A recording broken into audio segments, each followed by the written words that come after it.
how she hasn't always been supportive of he and Jordan, but it wasn't any of her business. Maybe Stella is finally learning to mind her own business, but I will believe that more when I see it.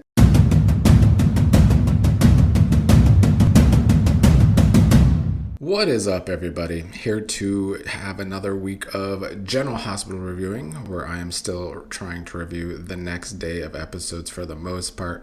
Although, if you all in the comments think I should just go to weekly reviews rather than every episode, let me know in the comments, sort of like I've been doing Bold and the Beautiful lately. Sorry if there's an echo today. I just cannot get rid of the construction around my block over these past few months. It just comes and goes and it just never completely disappears. Anyway, let's talk about yesterday's Monday episode, which, I mean, it was still kind of a snooze fest, but there was some interesting stuff. I really enjoyed the Willow stuff yesterday, where she was still taking care of the Statch Drew, which I like to call Drew because even though it's corny.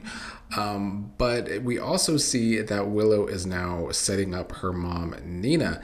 And so if we already didn't think that Willow wasn't shit, after this episode, we should definitely think that Willow ain't shit and that she is really quite the scumbag, setting up the one person who has been helping her most, her own mother, who went out of her way to get the evidence taken away from Brennan so that Willow would not be convicted of shooting Drew in the first place. Nina came over because Willow wanted to make sure that she can rely on her mom, but it is quite the over the top thing from Willow to have to, I guess, try and set her mom up to see if she can rely on her mom. I don't know. It's kind of a lot. I do like that when Nina comes over, Drew is always rolling his eyes in the background. Cameron Matheson has been actually doing a good job of being in this awakened comatose state. So the way that Willow ended up setting up her mom was to tell her to inject Drew's IV for her while she went and took care of her business. And while Nina was apprehensive, and I really feel like Nina is very freaked out every time she has to be around Drew, who just stares and can't speak, she did in fact inject the syringe into Drew's IV with whatever poison that they used to keep him in his Statch Drew place. And then when Willow came back, she had her mother put it into a Ziploc bag. And so I feel like at some point this is kind of gonna be more leverage for Willow to not be found out in the long run with all of this stuff happening to Drew. Even though one day, if Drew does come out of this comatose like state, he's going to be able to speak and say all of the things he's seen and heard thanks to Willow. But I am very intrigued that they had Willow go this far in her villainy, and I am enjoying Willow as a villain, frankly.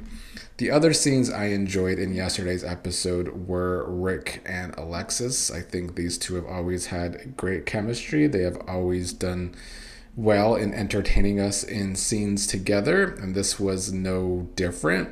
I mean, I feel like I do a lot of praising of Rick Hurst, but I'm not going to stop praising Rick Hurst because I do think he is a great actor and he always has good chemistry with so many different characters, not just romantically, but in general.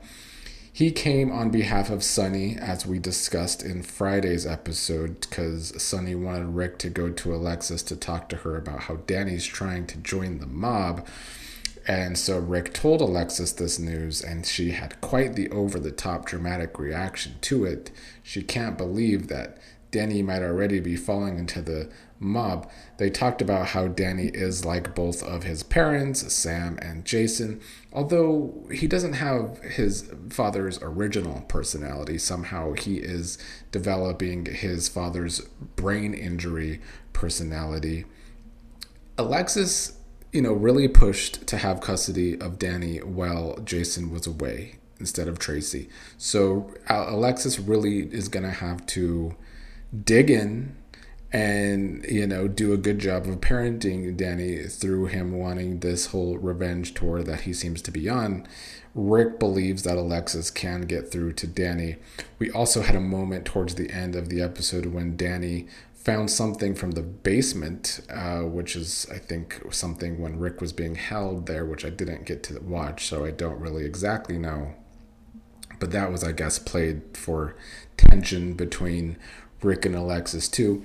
But those were good scenes. The rest of the episode, though, was kind of the snooze fest stuff. We had Lucas and Isaiah chatting about Jordan's accident and her condition, and Isaiah talked to Lucas about how he wasn't sure if he could have handled the surgery like Lucas did because there is history between he and Jordan. They were involved a while back, even though it didn't seem to last. We had Stella checking up on Curtis to see how he's doing with Jordan's condition. We heard from Stella that she told TJ that she would keep TJ updated, and I guess TJ's a nervous wreck, even though we'll probably never get to see him again. Stella talked to Curtis about how she hasn't always been supportive of he and Jordan, but it wasn't any of her business. Maybe Stella is finally learning to mind her own business, but I will believe that more when I see it and see if her actions are her minding her own business. Curtis, of course, very worried about Jordan's condition, wants to have a future with her. He ended up being able to spend some time in Jordan's room, holding her hand, talking about how he wants her to fight for their future together. And by the end, Jordan did start to wake up, and she is at least conscious, at least for now, but she could always take a turn for the worse. So we'll see if she does or not. Justine stopped by Sonny's. She came to warn him about being in more danger than he thinks with the whole Sidwell situation.